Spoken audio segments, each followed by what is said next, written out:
The tourists are returning to Tunisia. Local media is reporting a rise in visitors compared with last year, with over 3.5 million people choosing to holiday in the North African state. Tourism accounts for nearly 10% of the economy, but it was hit hard by the Arab uprisings and then a string of terrorist attacks by the Islamic State group. Well, joining us now, Alissa Pavia is the Associate Director of the North Africa Programme at the Atlantic Council. Great to see you as always, Alissa. Thank you for joining us. And are we seeing the number of visitors to Tunisia going back to those pre-ISIS levels?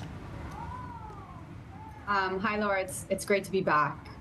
So as you well said, we are seeing an increase of tourism level this year, specifically now that the summer has begun, and there's been a sharp increase of 5.3% since this time last year.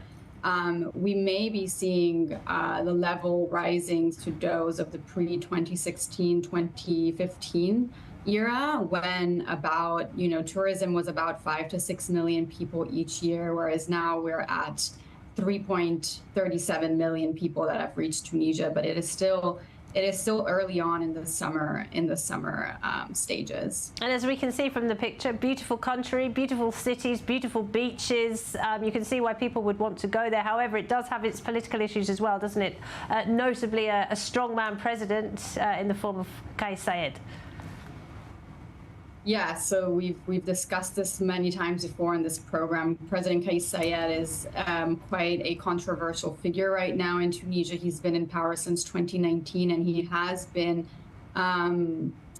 doubling down on opposition figures, also in light of the upcoming elections that he's going to face in 2024.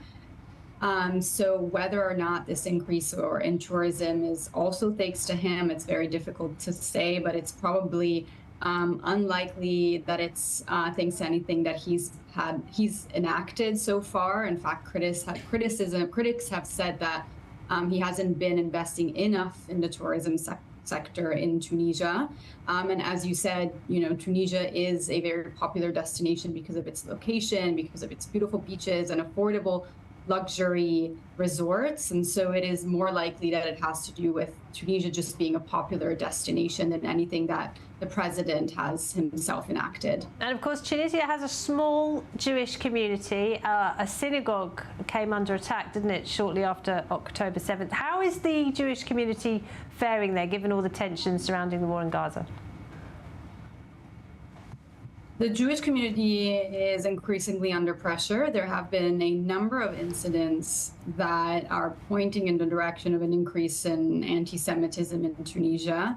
There have been actually 2 synagogues that have been torched in the past 6 months. The last one was in March, although it is still under, the motive is still under investigation. The one that you pointed out to was the one from October 2023, where the public saw about 100 mobsters just torch on fire a 16th century-old unused synagogue from the city of El Hama.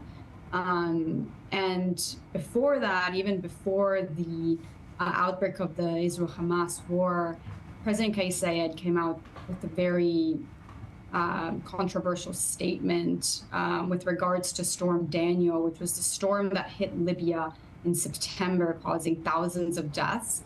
He said at the time that there's a Zionist conspiracy form, sparking outrage and fear of an increase in anti-Semitism.